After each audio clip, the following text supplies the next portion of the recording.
दोस्तों, स्वागत है हमारे चैनल एमपी भर्ती अपडेट में। दोस्तों, आपको यहां पर भर्ती सूचना, admit card, syllabus, exam update, result update सभी की सटीक जानकारी मिलेगी। दोस्तों, यह जो चैनल है केवल और केवल जीके से संबंधित है। और दोस्तों, आपको पता ही है एमपी जीके एक ऐसा पार्ट है जो सभी मध्य प्रदेश से संबंधित भर्तियां जो भी होती हैं उसमें एमपी जीके का बहुत बड़ा रोल कॉल रहता है।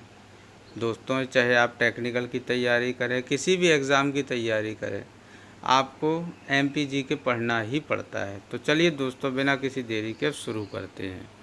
हमारा अभी जो भूगोल का भाग एक जो हमने पहले क्लास करवाई थी, अब भूगोल भाग 2 की क्लास है, जो कि 26 से लेके 50 प्रश्न रहेंगे। चलिए दोस्तों, तो शुरू करते हैं। मध्य प्रदेश का सबसे ऊंचा जलप्रपात कौन सा है? मध्य प्रदेश का सबसे ऊंचा जलप्रपात कौन सा है? मध्य प्रदेश का सबसे ऊंचा जलप्रपात कौन सा है? ए कपिलधारा, बी चचाई, सी धुआंधार या डी बहूती। अगर आपको राइट आंसर पता है तो कमेंट बॉक्स में ज़रूर बताइएगा। चलिए दोस्तों, इसका राइट आंसर है बी चचाई। मध्य प्रदेश का सबसे ऊंचा जलप्रपात कौन सा है? बी चचाई। चलिए दोस्तों, 27वां प्रश्न। बहूती जलप्रपात किस जिले में स्थित है? बहूती जलप्रपात किस जिले में स्थित है? ए रीवा, बी सतना, सी शहडोल या डी कटनी। अगर आपको राइट आंसर पता हो तो कमेंट बॉक्स में ज़रूर बताइएगा। दोस्तों, इसका राइट आंसर है ए रीवा। बहूती जलप्रपात रीवा जिले में स्थित है। बहूती जलप्रपात रीवा जिले में स्थित है। चलिए दोस्तों, 28वां प्रश्न। धुआंधार जलप्रपात किस नदी पर स्थित है? धुआंधार जलप्रपात किस नदी पर स्थित है? दोस्तों, अगर जो कोई भी जबलपुर से हो तो कमेंट में ज़रूर बताइएगा, क्योंकि यह जबलपुर से संबंधित ही प्रश्न हैं और मध्य प्रदेश का तो है ही। धुआंधार जलप्रपात किस नदी पर स्थित है? ए ताप्ती, बी नर्मदा, सी चंबल या डी बेतवा। धुआंधार जलप्रपात किस नदी पर स्थित है? दोस्तों, इसका राइट आंसर है बी नर्मदा। दोस्तों, नर्मदा जी जबलपुर में प्रमुख रूप से पूजनीय है। मध्य प्रदेश में तो है ही है, लेकिन कभी आप जबलपुर अगर जाइएगा तो आपको खुद एहसास होगा। धुआंधार जलप्रपात किस नदी पर स्थित है? बी नर्मदा नदी पर। चलिए, 29वां प्रश्न। मध्य प्रदेश में संगमरमर की घाटी कहाँ स्थित है? मध्य प्रदेश में संगमरमर की घाटी कहाँ स्थित है? दोस्तों, अभी मैंने जबलपुर का जो नाम लिया था तो आप समझ ही सकते हैं कि ये जबलपुर के भेड़ाघाट, अगर आप भेड़ाघाट गए हैं तो आप वहाँ का खुद ही प्रभाव देखे होंगे कि चारों तरफ आपको संगमरमर से बनी मूर्तियाँ और संगमरमर का खजाना है वहाँ पे। तो मध्य प्रदेश में संगमरमर की घाटी कहाँ स्थित है? जबलपुर। दोस्तों, जबलपुर से संबंधित एमपी जीके में एक से दो प्रश्न आपको देखने को ज़रूर मिलेंगे, चाहे वो मध्य प्रदेश हाई कोर्ट का हो, नर्मदा से संबंधित हो, भेड़ाघाट से संबंधित हो और भी अन्य। चलिए दोस्तों, 30वां प्रश्न। मध्य प्रदेश का सबसे बड़ा बांध कौन सा है? मध्य प्रदेश का सबसे बड़ा बांध कौन सा है? दोस्तों, मध्य प्रदेश का सबसे बड़ा बांध कौन सा है? ऑप्शन देखते हैं। ए गांधी सागर बांध, बी तवा बांध, सी इंदिरा सागर बांध या डी बरगी बांध। बरगी बांध भी जबलपुर में है। दोस्तों इसका राइट आंसर अगर आपको पता हो तो आप ज़रूर बताइएगा। मध्य प्रदेश का सबसे बड़ा बांध कौन सा है? दोस्तों इसका राइट आंसर है सी, इंदिरा सागर बांध। यह दोस्तों मध्य प्रदेश का सबसे बड़ा बांध है। दोस्तों व्याख्या वाले जो प्रश्न रहेंगे जिसमें संपूर्ण व्याख्या मैं आपको करके बताऊंगा, वो हम आगे क्लास उसकी लेके आएंगे। अभी केवल कुछ के तौर पे ये क्लास है। तो चलिए 31वां प्रश्न, बरगी बांध किस नदी पर बना है? ये भी देखिए दोस्तों, ये भी प्रश्न संबंधित है, अब आप समझ गए होंगे। बरगी बांध किस नदी पर बना है?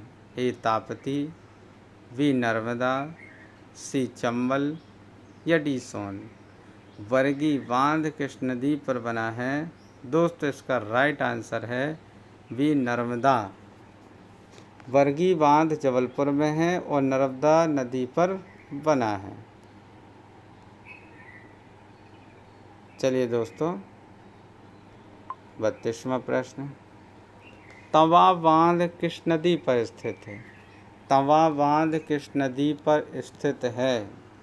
ए तवा, बी बेतवा, सी कैन या डी सिंध। तवा बांध किस नदी पर स्थित है? दोस्तों इसका राइट आंसर है तवा। तवा बांध तवा नदी पर स्थित है।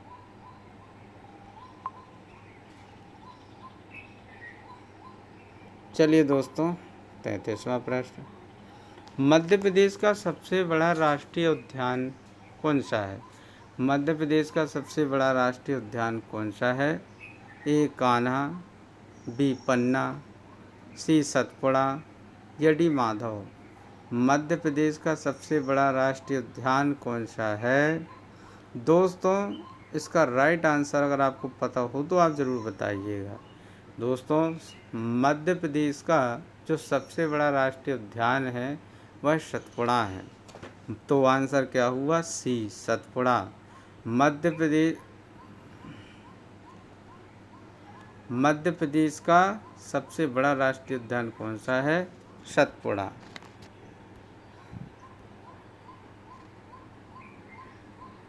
चलिए दोस्तों 34वां प्रश्न, पेंच राष्ट्रीय उद्यान किन दो राज्यों में फैला है? पेंच राष्ट्रीय उद्यान किन दो राज्यों में फैला है? ए मध्य प्रदेश और महाराष्ट्र, बी मध्य प्रदेश और गुजरात, सी मध्य प्रदेश और राजस्थान या डी मध्य प्रदेश और उत्तर प्रदेश। आपको राइट आंसर अगर पता हो तो कमेंट बॉक्स में ज़रूर बताइएगा। 34वां का दोस्तों राइट आंसर है ऑप्शन ए, मध्य प्रदेश और महाराष्ट्र। पेंच राष्ट्रीय उद्यान किन दो राज्यों में फैला है? मध्य प्रदेश और महाराष्ट्र। दोस्तों अगर आप किसी भी परीक्षाओं की तैयारी कर रहे हैं तो आपके लिए जीके से संबंधित यह चैनल और क्लास दोनों बेस्ट है। आप जब तक खुद नहीं पढ़ेंगे तब तक आप पेपर कैसे निकालेंगे? हमारा काम है पढ़ाना और आपका काम है पढ़ना। आप खूब तैयारी करिए और बड़ी से बड़ी नौकरी प्राप्त करिए, अपने माँ बाप का नाम रोशन करिए। चलिए 35वां प्रश्न, मध्य प्रदेश का प्रथम टाइगर रिजर्व कौन सा है? मध्य प्रदेश का प्रथम टाइगर रिजर्व कौन सा है? ए कान्हा, बी पन्ना, सी सतपुड़ा या डी बांधवगढ़। मध्य प्रदेश का प्रथम टाइगर रिजर्व कौन सा है? दोस्तों इसका राइट आंसर है कान्हा, ऑप्शन ए।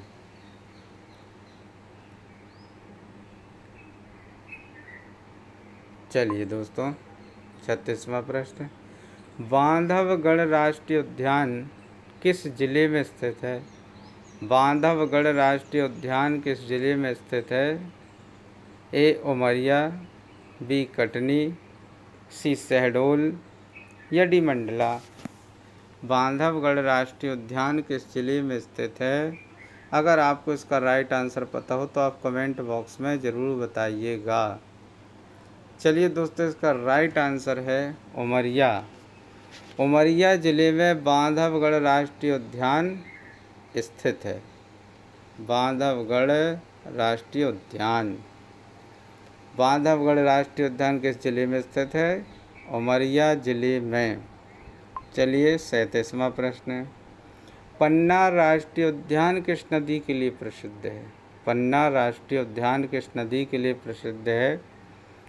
दोस्तों पन्ना राष्ट्रीय उद्यान किस लिए प्रसिद्ध है, किस नदी के लिए प्रसिद्ध है? ऑप्शन है ए कैन, बी बेतवा, सी नर्मदा या डी ताप्ती। दोस्तों इसका राइट आंसर है ऑप्शन ए कैन। पन्ना राष्ट्रीय उद्यान किस नदी के लिए प्रसिद्ध है? कैन नदी के लिए प्रसिद्ध है। चलिए 38वां प्रश्न, मध्य प्रदेश का सबसे बड़ा वन क्षेत्र किस जिले में है? मध्य प्रदेश का सबसे बड़ा वन क्षेत्र किस जिले में है? दोस्तों कभी भी आप पेपर देने जाएं तो प्रश्न को गहराई से पढ़ें। जब तक आपको प्रश्न समझ में नहीं आएगा तो आपको आंसर पता नहीं चलेगा। आप अगर पढ़ाई भी किए हैं तो प्रश्न आपको बहुत गहराई से पढ़ना पड़ेगा और ऑप्शन बारीकी से चेक करना पड़ेगा, तभी आप राइट आंसर कर पाएंगे। मध्य प्रदेश का सबसे बड़ा वन क्षेत्र किस जिले में है? ऑप्शन है ए बालाघाट, बी मंडला, सी छिंदवाड़ा या डी सिवनी। दोस्तों 38वें का राइट आंसर है ऑप्शन ए बालाघाट। दोस्तों 39वां प्रश्न, मध्य प्रदेश में हीरा किस स्थान से प्राप्त होता है या किस स्थान में पाया जाता है?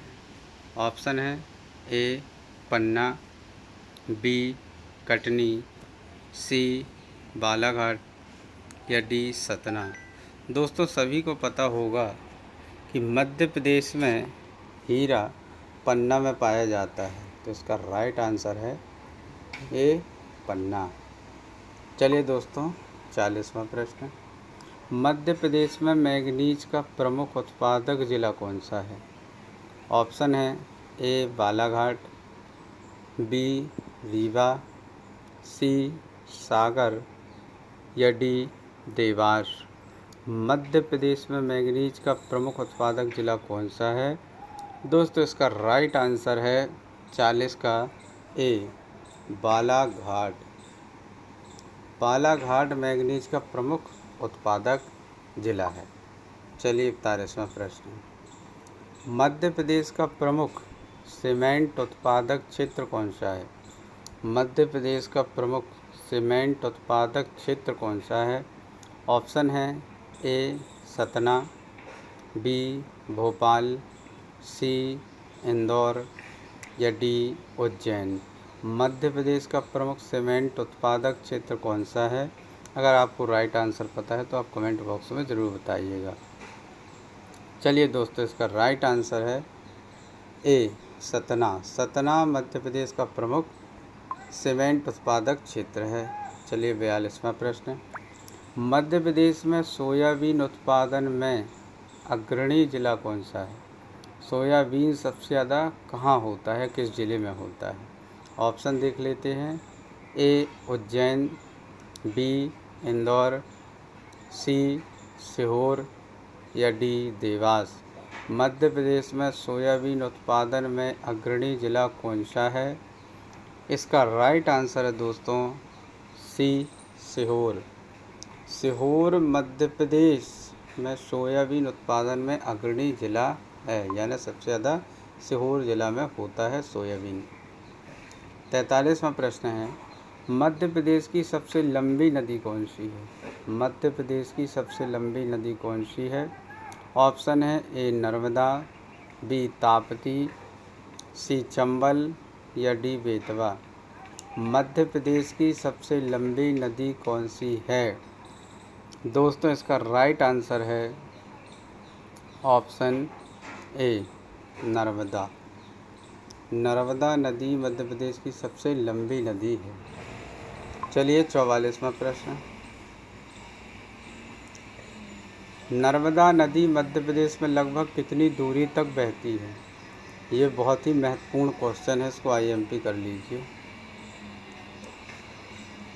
महत्वपूर्ण तो दोस्तों सभी क्वेश्चन हैं, लेकिन कुछ ऐसे भी रहते जो बार बार परीक्षाओं में पूछे जाते हैं।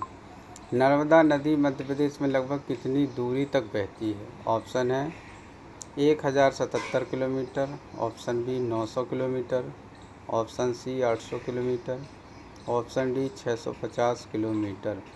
नर्मदा नदी मध्य प्रदेश में लगभग कितनी दूरी तक बहती है?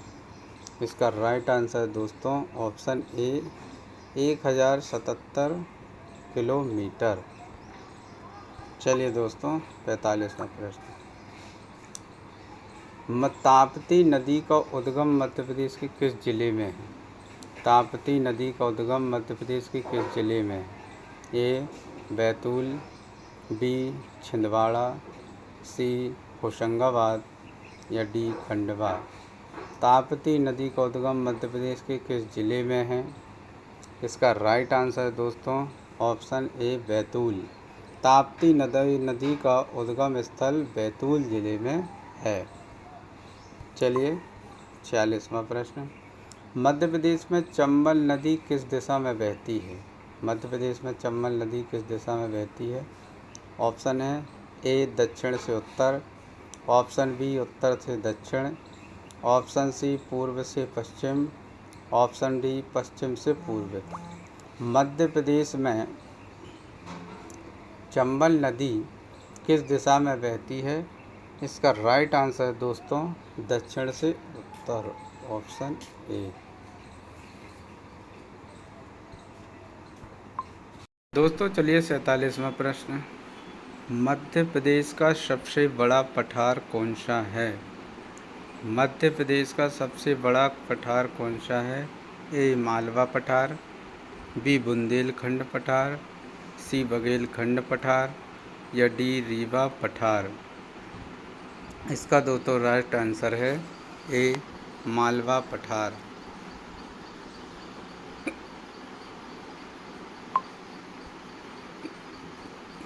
चलिए 48वां प्रश्न।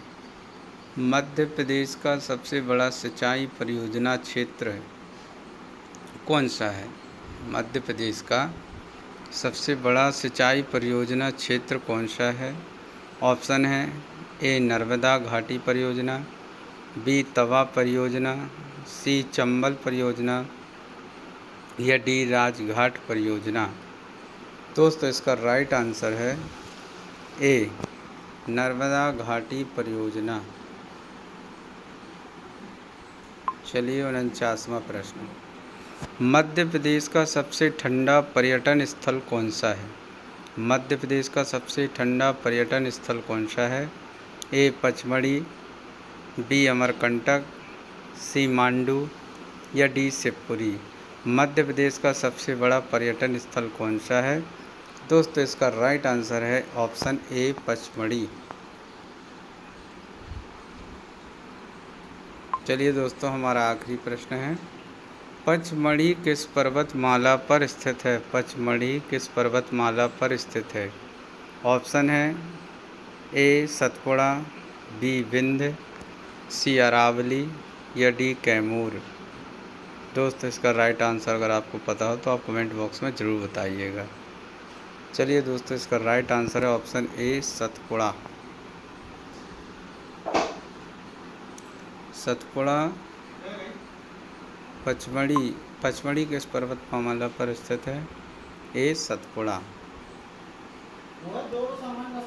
दोस्तों अगर क्लास आपको अच्छी लगी हो तो आप कमेंट बॉक्स में ज़रूर बताइएगा। चलिए अब दोस्तों मिलते हैं आगे की क्लास में। Thank you. जय हिंद, जय भारत।